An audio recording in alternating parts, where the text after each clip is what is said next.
What's going on, friends? If you ride a Harley-Davidson with a twin cam engine, it is no secret to you that these engines just run hot, plain and simple.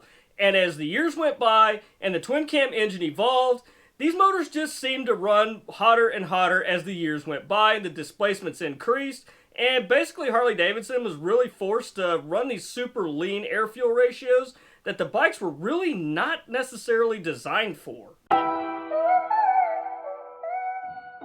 When the twin cam engine was first designed, the engineering department knew they were going to have to find a way to cool the motorcycle. The issue was the styling department didn't really want to budge. The styling department didn't want to give them an oil cooler, and they didn't want to go with the larger big fin cylinder design. Now, the engineers of course knew they had to have one of the two or both.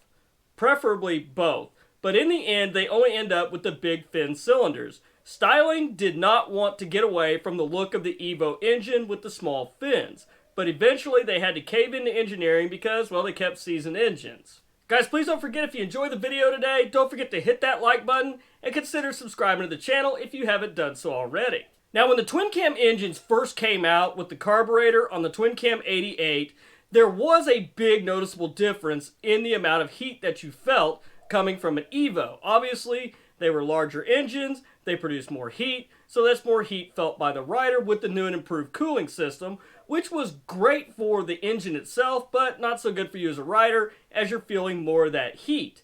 But the heat really wasn't an issue in those bikes at that time, because with the carburetors, we didn't really have a lot of catalyzed exhaust at that point, so we were still moving air in and out of the engine pretty efficiently, and the carburetor was still feeding them some good fuel. Now, even the fuel injection of the time was the same story. But as the twin cams evolved, things just steadily got worse for these engines as far as the heat problems. Now, of course, 2007 rolls around, we get the Twin Cam 96. The engine is a lot bigger than it used to be. It's now all fuel injected, and then we add catalyzed exhaust. So we're putting less fuel into the motors, and we're getting basically less exhaust out of the motors, and then the catalytic converters, those are generating heat, they're holding heat back in the motor. That's where you really start feeling all these heat problems. Now, it does get even worse with the 103. Now, on the Twin Cam 103s, we still had catalyzed exhaust, and not only that, they put smaller injectors in them, so we're feeding them even less fuel at the same lean air-fuel ratio. Do they run like this? Yeah. Is it decent? Somewhat. But you get one tuned and you're going to notice a huge difference versus stock. Now, with customer opinions all taken into account at Harley-Davidson during the Project Rushmore, this is where they developed the twin cooling system, basically the liquid-cooled heads. So if you bought a touring bike where they could actually hide the radiators and the fairing lowers, you could get a twin-cooled Twin Cam 103HO, and obviously if you bought a CVO, the twin cooling was standard on all the CVO bikes if they were a touring bike. So with all that in mind, it is really no wonder why the Twin Cam 110, why everybody says that thing runs ridiculously hot. You've got the largest displacement twin cam possible right out of the factory with catalytic converters in the exhaust and basically a fuel-starving tune into it. Kind of what do you expect? And to be honest, guys, it really is surprising that twin cam engines were able to run that lean, because these motors were not designed to run on such lean air-fuel ratios. And not only that, you couple the two-valve head in there, and you're not really flowing as much air through the engine, plus the exhaust. It's just a culmination of very bad things to do. But Harley-Davidson had to meet EPA requirements to be able to sell motorcycles, and that's basically what they were putting out to the public, was extremely hot, lean running motorcycles. And, well, obviously it was air-cooled, so it was just kind of a deal-with-it thing. Now, obviously, number one, the best thing you could do for your twin cam engine is to get this thing tuned. No matter what exhaust, no matter what air cleaner you're running in it, get a good tune on it to put some fuel in it. You can use a can tune. Can tunes really aren't that bad. They're a lot better than the stock tune. You're going to notice a huge performance increase, and you'll also notice that the bike will be cooled down quite a bit. Now, taking it a step further than just a can tune would be to go put it on the dyno and actually have this thing tuned for your exact setup. Tuning it for your exact setup is going to put the absolute correct amount of fuel at each and every RPM and throttle position that you're running at. And even down on idle, down at the idle, below certain RPM levels, they can actually put some more fuel into the bike at those points to help cool it off a little bit while you're sitting in traffic.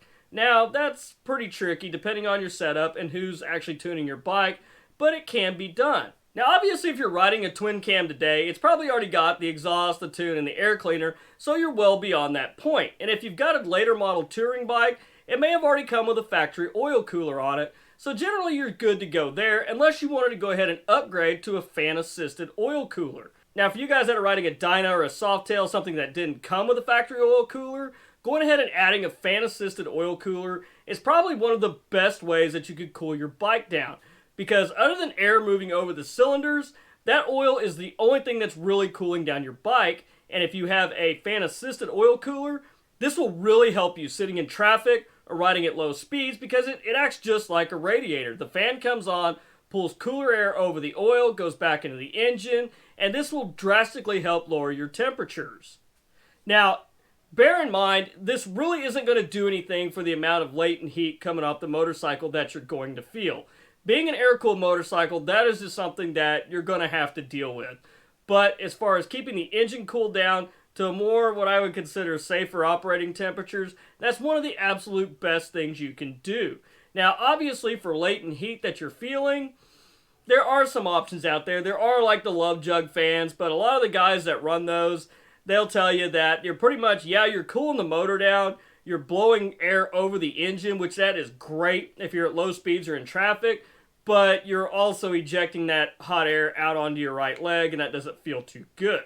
Now, of course, probably one of the simplest things you can do is switch over to good synthetic oil, which I know most of you guys are already running that. Any synthetic oil is really good. I prefer AMSOIL myself, but there's Royal Purple, Redline, there's all kinds of good synthetic oil brands out there. What the synthetic oil does, supposedly, is it is supposed to have better heat transfer properties than regular old dyno oil. And basically with those better heat transfer properties, what that's supposedly supposed to help do is take the heat and transfer it out to your cylinders and then to be expelled through the fins with the air blowing over the cylinders. Whether that's true or not, I don't know. I'm not an engineer or a scientist. I just ride them and I felt like I noticed a difference. Now I know a lot of guys want to compare the Twin Cam to the Milwaukee 8. There's a big difference there. The Milwaukee 8 and the Twin Cam, yes, they both run that super lean air-fuel ratio out of the factory.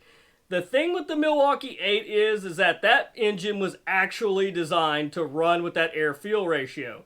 It wasn't so much retrofitted to run with that air-fuel ratio. You had the 4-valve heads, you have the dual spark plugs per cylinder, you have the much larger cylinders, much larger heads, with more fins and better heat dissipation, and they also come with a factory oil cooler.